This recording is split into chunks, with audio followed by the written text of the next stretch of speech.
Eu venho usando o iPad Pro há exatamente 90 dias e nada mais justo do que eu trazer uma atualização para vocês depois de 3 meses de eu usando ele todo dia. Nesse período, eu voltei a adorar o iPad. Não que eu já tenha deixado de gostar, foi só que eu fiquei um tempo sem usar ele. E continuo com a convicção de que essa é a melhor alternativa a um notebook para quem quer um equipamento leve, versátil e muito poderoso. É claro que não precisa ser essencialmente esse modelo com chip M4. Pode ser muito bem um iPad Pro ou um iPad Air com chip M1 ou M2, especialmente usado que é ainda mais barato. E também dá para usar um iPad de 10ª geração, já que ele também tem uma capa com teclado integrado, mas aí você perde o Stage Manager, que só tem nos modelos com Apple Silicon e, para mim, ele transforma a experiência de usar o iPad. Mas eu já estou me adiantando por aqui, mas sobre isso daqui a pouquinho. Nesse vídeo eu vou fazer um apanhado das coisas que eu gosto no iPad Pro, assim é claro, como as coisas que eu não gosto tanto. E também vou comentar sobre o que eu queria que a Apple trouxesse pro iPad para deixar ele ainda melhor. E se esse é o primeiro vídeo que você assiste aqui do canal, oi, eu sou Victor Carvalho, criador do Eixo X, e aqui eu falo de tecnologia para humanos. Nesse começo do canal eu tenho falado bastante sobre Apple, já que é o que eu mais tenho aqui em casa, mas no decorrer desse próximo ano eu quero falar sobre mais dispositivos, sobre mais fabricantes, mais equipamentos. Só vai demorar um pouquinho porque nem toda empresa está interessada em enviar produtos para um canal tão pequeno como o meu analisar, infelizmente. Então se você gosta de tecnologia e quer apoiar um conteúdo de qualidade, já deixa o seu like e se inscreve no canal, que isso me ajuda bastante. Recado dado, bora pro vídeo. Começando com o que eu não gosto no iPad Pro M4. São poucas coisas, eu já adianto isso. Como eu uso o iPad conectado no Magic Keyboard, fica meio que impossível de fazer uma crítica que todo mundo faz, que é a dificuldade de abrir ele. Eu já me acostumei muito a fazer esse movimento repetidas vezes, e agora eu já não acho mais tão complicado assim. E isso acontece desde que eu tinha o iPad Pro M1, lá em 2021. Então todo esse tempo me deu justamente bastante experiência em abrir e fechar ele. Mas para quem acabou de comprar o teclado e acha que vai ser tão fácil abrir ele quanto é abrir um MacBook, infelizmente vai ficar bastante decepcionado. E isso acontece por alguns motivos. Um deles é a posição da Apple Pencil, que impede de levantar a tampa, ou melhor, o que seria a tampa, com um único dedo. Outro motivo é o peso excessivo na metade de cima, onde fica justamente o iPad. E o terceiro ponto é a rigidez da dobradiça, que agora dificulta muito mais a ação de abrir o teclado com uma mão só. Como o iPad tem as laterais lisas e o teclado não traz nenhuma espécie de aba para facilitar a abertura, então você acaba tendo que encontrar o seu jeito de fazer isso. Ainda assim eu consigo de verdade ignorar essa diversidade porque eu já tenho realmente muita prática. Podia ser melhor? Podia.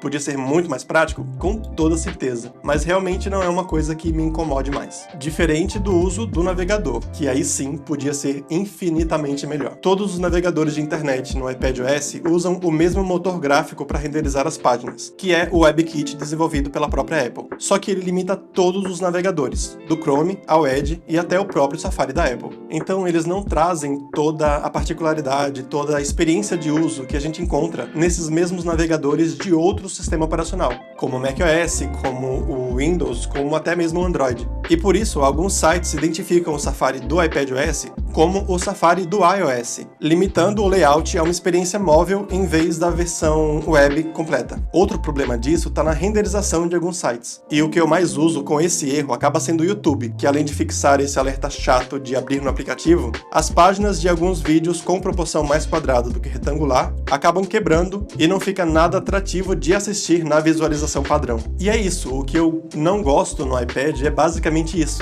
Eu até fico impressionado de ver que são tão poucas coisas. Mas lembrando que esses aqui são pontos negativos que precisam de melhorias. É claro que faltam coisas no iPad que a Apple precisa adicionar. E mais sobre isso eu vou falar daqui a pouco. Por enquanto, vem saber do que eu mais gosto nele.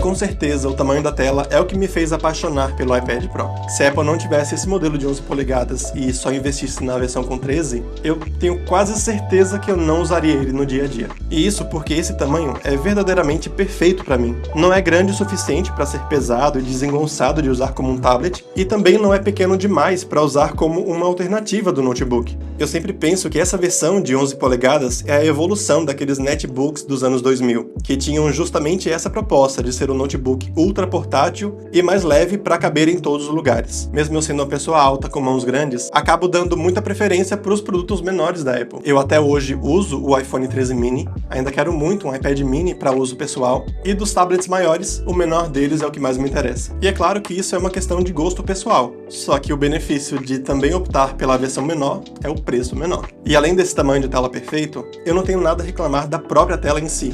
A Apple realmente se superou em usar a tecnologia Tandem OLED, que é o painel OLED em camada dupla. Ou seja, aqui dentro tem duas telas OLED empilhadas que, combinadas, entregam um brilho insano que facilita a visualização, até sob o sol muito forte. E por usar essa tecnologia em vez da LCD, o preto é real, já que os pixels estão apagados nesse estado, o contraste é preciso por causa desse controle individual de cada pixel da tela OLED, e as cores não são menos do que perfeitas. Esse painel é realmente de brilhar os olhos, e para quem trabalha com imagem, seja foto, vídeo ou ilustração, é algo de outro nível. Outra coisa que eu acho fantástica no iPad Pro é o novo teclado Magic Keyboard feito só para esse modelo com M4, especialmente as teclas maravilhosas. Eu escrevi e continuo escrevendo vários roteiros no iPad, e mesmo 3 meses depois, eu ainda continuo me surpreendendo muito pelo conforto absurdo que é usar o Magic Keyboard. Ele realmente consegue ser ainda mais confortável de usar do que a primeira geração, e simplesmente não dá vontade de parar de escrever, porque tudo é muito satisfatório. O clique, o tamanho das teclas, a distância entre elas, o toque por causa do material usado, realmente é um teclado perfeito e um acessório indispensável para ter,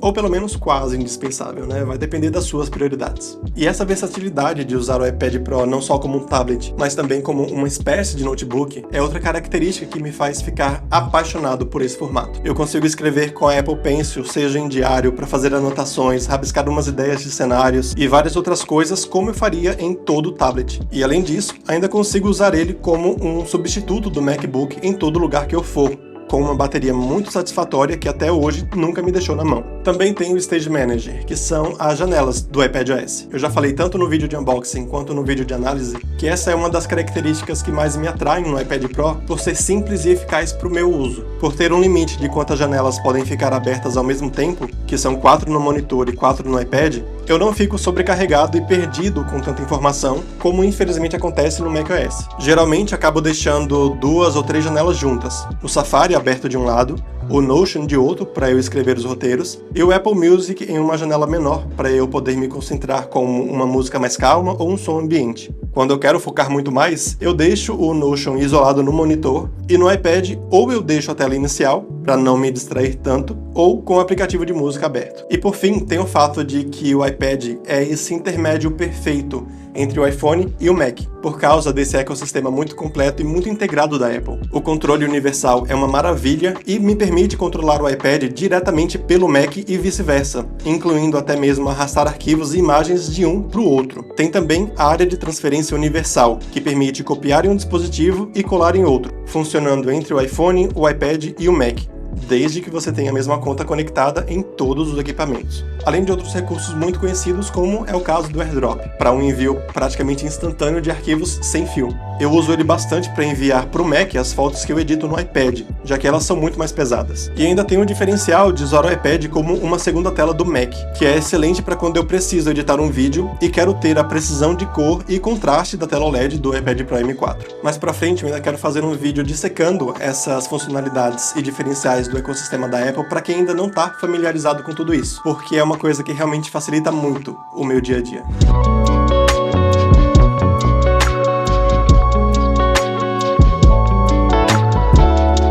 Para mim, esse daqui já é o tablet ideal, mas para ficar perfeito de verdade, a Apple ainda precisa fazer umas melhorias em relação ao sistema operacional, já que em relação ao equipamento em si ficou claro que eu não tenho do que reclamar. O primeiro ponto fica inevitavelmente para o navegador. Se a Apple deixasse mais parecido com o macOS nesse sentido, dando poder total para os navegadores de internet e acabando com o tanto de limitação que existe atualmente, tenho certeza que iria transformar meu uso de uma vez por todas. Outra questão fica para alguns aplicativos profissionais da própria Apple que ainda são limitados no iPad, como o Final Cut Pro e o Logic Pro, que não trazem a experiência completa que a gente já encontra no Mac e que a gente já devia ter aqui no iPad. Também tem o fato de que o gerenciador de arquivos do iPadOS é digamos, rudimentar. Ele quebra o galho, com certeza, e obviamente ele melhorou muito com as últimas atualizações, mas não chega aos pés do Finder do Mac, e atualmente ele já devia ter atingido um nível de maturidade muito maior a essa altura. E tem também o fato de que o iPad não tem suporte para usuários diferentes, até hoje. Eu vejo o iPad como um ótimo equipamento para toda a família usar, e seria ótimo incluir contas diferentes para todo mundo poder usar o mesmo tablet, mas dá para notar que a Apple vê o iPad como um produto individual, com cada pessoa tendo o seu próprio modelo, e isso é uma pena.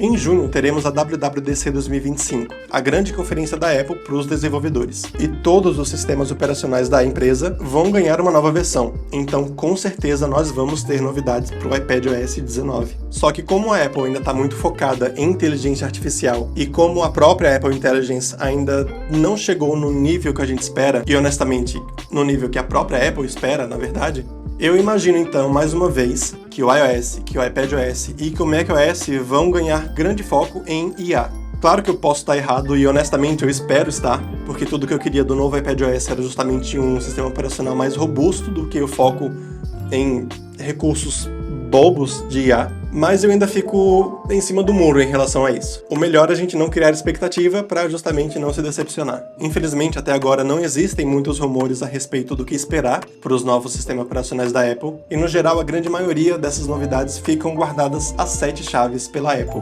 até justamente a data de anúncio, que é na WWDC. Então a gente realmente tem que esperar para saber quais vão ser essas novidades do iPadOS 19. E é claro que eu vou ficar de olho em tudo para deixar vocês atualizados do que realmente importa. Então não deixa de se inscrever aqui no canal, porque tem muita coisa boa vindo nos próximos meses. E como o vídeo da próxima semana só vai sair lá para quinta ou sexta-feira, já adianto aqui o meu Feliz Natal para todo mundo que está acompanhando o Eixo X. Obrigado por realmente apoiar essa minha ideia, e tô bastante realizado em terminar 2024 com esse canal dando muito certo. Isso é tudo por hoje, pessoal. Obrigado por assistir, até o próximo vídeo, e Feliz Natal!